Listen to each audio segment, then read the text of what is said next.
Yeah. What up, wrestling fans and YouTubers? S-Deuce the name, talking wrestling is a game. And this is Saturday, December, who gives a shit? And this is What's the Haps?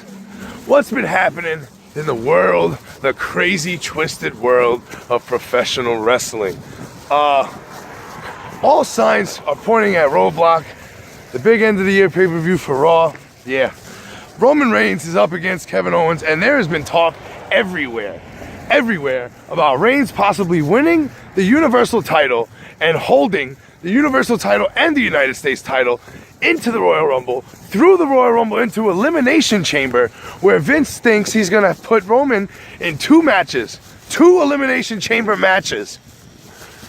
One for the US title, one for the Universal title. And he's gonna win them both. Then he wants Lesnar and Goldberg, this is just a rumor now, again, just a rumor. Lesnar and Goldberg to simultaneously win the Royal Rumble, a la Lex Luger, Bret Hart, 1994, and go on to the Royal Rumble to challenge Roman Reigns in a triple threat match. I mean, it just sounds absurd. I don't know who started the rumor. I don't know where it came from, if it came from inside sources or not. I know people that I've spoken to, it's just so wacky. They don't believe it's true, but it's so fucked up because you know Vince, once he gets his hooks in someone, he runs and he runs and he runs with them, and he's been shoving Roman down our throats for now 3 years going on. If the Royal Rumble in Pittsburgh didn't teach them anything, or Philadelphia, wherever it was, I know it was in Pennsylvania, that Roman Reigns is not going to be accepted anytime soon. He's just not. He's just not. But we'll see. We'll cross that bridge when we get there. I think if anyone beats Kevin Owens for that Universal title, it needs to be Chris Jericho. They've been teasing this breakup. I honestly think the kayfabe is, the storyline is going to be Jericho's and Owens have been fake fighting. All right, they're not really fighting. They're doing it to trick Roman Reigns, and it's going to work. And Kevin's going to win next week at Roadblock. But over on the SmackDown side, AJ Styles, he hurt his ankle, so the match with fucking James Ellsworth, thank God, didn't happen on SmackDown, which is fine, which is great. I'm so sick of James Ellsworth. Poor Dean Ambrose is going to have to pick up these scraps, and he's about to feud with Ellsworth, who I think's been working with AJ all along, just to kind of save AJ's bravado and his character. I mean, he did lose to Ellsworth 3 times. Doesn't matter if Dean Ambrose helped him or not. Ellsworth has 3 victories over AJ Styles, who beat John Cena twice. AJ's definitely the wrestler of the year 2016, in my opinion. He's probably the best wrestler in the world right now. He is on fire. Dude's since he hit the WWE, he grabbed that ball and ran with it, then grabbed the brass ring from Dean Ambrose. And I think AJ Styles, there's big rumors about him against Undertaker at Royal Rumble. They want to fill that Alamo Dome, 80,000 people. They're really trying hard, and they got Goldberg and Lesnar in the Rumble. So if AJ Styles defends his championship against The Undertaker at the Royal Rumble in the Alamo Dome, who would win? Let me know in the comments for sure. Do you think they have AJ go over Taker? Or are the rumors true, and is it going to be John Cena versus The Undertaker at WrestleMania 33 for the WWE World Championship? Undertaker retires, Cena gets his 16th. That's a big moment, and I don't think WWE's going to pass up on it. I really think those rumors are true. I think AJ Taker's ready for it. He was backstage a couple weeks ago when they were in Texas. So let's see, let's follow that really close. Next week, I'll be doing the predictions for Roadblock, and I'll be doing my 2017 bold predictions. So look out for that video, man. And comment, let me know if you want to see me talk about anything else. I am a jukebox of knowledge of wrestling. I know from 1980 on, all territories. You can ask me anything. Let's talk some wrestling. Becky Lynch is going to be the women's champion before the end of the Royal Rumble. I can guarantee you that. SmackDown Women's Champ. And Charlotte and Sasha Banks playing hot potato with that women's title on Raw is just, it's bad for business, in my opinion. A lot of people soured on it. They don't like the fact that championship's being passed around between the two of them over and over again. It really doesn't make no sense. Now they brought Ric Flair into it. They fired Jerry Lawler last week, or they release him. They wish him the best in his future endeavors. And they sign Ric Flair. So I think that's why they got rid of Jerry Lawler. And Lita, by the way. If you didn't know that, BT dubs on What's the Haps. But Becky Lynch will be the champ. Sasha and Charlotte, I don't know. They got to get Bailey involved somehow. That'll work. But the women's, it's just, it really feels like they've done so much. SmackDown's women's roster is just, those girls are killing it. And Raw, not so much. And I really thought it was going to be the opposite. But when I saw the names that SmackDown had, like Becky Lynch and Nikki Bella came back, and Carmella and all these people, and Alexa Bliss has been a gem for SmackDown in 2016 since the draft. But we'll see. We'll follow that women's title situation real close too. Let me know what you think. Are you pissed that they're playing hot potato with the belt? Because I am. Tag team titles, the New Day, their time is up, man.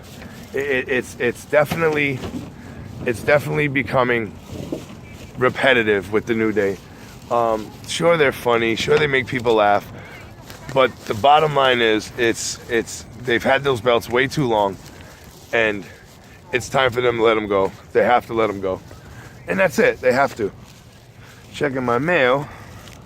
Sorry about that. But the New Day, I don't know who takes the titles. I really hope the club has the titles at the Royal Rumble. They win the titles. And over on the SmackDown side, the Wyatt family. Now, could it be that Randy Orton's just setting up Bray Wyatt all along? He's going to turn on him at WrestleMania, because I think those Wyatts are going to hold those titles for a long time, at least until WrestleMania, when they lose them to American Alpha. And that's another, I shouldn't have let that bold prediction go. I just let that prediction go. But I think the Wyatt family's going to have those tag titles for a little bit. Definitely into WrestleMania, and we'll talk about more of that in my bold predictions video. So New Day needs to drop those belts, and the Wyatts will keep the titles on SmackDown. Intercontinental title, The Miz has been on fire, and again, now there's rumors that The Miz is taking on Daniel Bryan at WrestleMania. Daniel Bryan's going to come out of retirement to fight The Miz at WrestleMania, and I don't think it's going to be for the Intercontinental title, because if I think that's Daniel's one-off in Orlando, and that's it, you know. So I'm excited about that if it happens, but The Miz has been on fire all 2016, killing it over on SmackDown. He wants to be on Raw as Cesaro, who's tired of Sheamus, and they'll lose to Monday night in the tag team title match, and that's it. Cesaro to SmackDown, Miz to Raw. Maybe Cesaro beats Roman Reigns for the United States title. I'm not sure. I'm hoping that's what happens. I really am. But we'll see, man. We'll see. Then that United States title is gridlocked. It's locked on Roman Reigns' shoulder. He's not defending it in December. He's not defending it at the Rumble. So he'll be the U.S. champ for some time, and I don't like that. Over in Japan, Kenny Omega's set to face Okada for the IWGP title, January 4th at Wrestle Kingdom 11. If Kenny Omega loses, could he be on his way to WWE, as is Jay Lethal's Ring of Honor contract is up? Could he be on his way to the WWE or NXT? Samoa Joe's getting the call up to the main roster. Could he debut at the Rumble? But other than that, and big news out of Japan, remember, WWE's not the only wrestling around. Big news out of Japan, Cody Rhodes. Cody, the American Nightmare. The son of a plumber, baby, if you will, joined the Bullet Club yesterday and announced that he'll be at Wrestle Kingdom 11. Cody Rhodes is having so much fun on the independent circuit, it's nuts. And I'm very happy for him, and I hope all you fans are too. So listen, that's What's the Haps. Pretty much. Lucha Underground was good this week, but I didn't like the main event. It was a four-way with the Mac and Dragon Azteca. It was okay. It was all right. I didn't do a review on it, though, and I'm not going to. But other than that, man, all signs to Roadblock. Monday Night Raw is going to be sick. SmackDown will be great as usual. New Japan, you got to watch that Kenny Omega situation, and Ring of Honor, that Jay Lethal situation. I said Roddy Strong was going to NXT, and Roderick Strong is now in NXT. I have a feeling Jay Lethal and Kenny Omega are on their way. Adam Cole dropped the Ring of Honor World title to Kyle O'Reilly. So now there's talks of Adam Cole coming to the main roster or NXT. Let me know in the comments, who do you think should be the next to jump to the WWE and make those big bucks? And should they jump to NXT or the main roster? If they go on the main roster, where should they go? Guys like Joe, I think they belong on SmackDown. A lot of people don't agree with me. So let me know if you're one of those people in the comments. And remember, Let's Talk Wrestling, there's no gimmicks needed. It's just me, the camera, you, the fucking viewer, and we're talking wrestling. No editing, no crazy. Sorry I don't have any special guests, but like this video, comment on the video, let me know what you think. Who's going to jump? What about Kevin Owens and Roman Reigns? The U.S. title situation? What about The Miz and Daniel Bryan? All these things. Let me know what you think. Let's talk some wrestling. Like, share, subscribe to the channel. Tell your friends about it. Always tell a friend. And tell that friend to tell a friend about Let's Talk Wrestling. Happy holidays.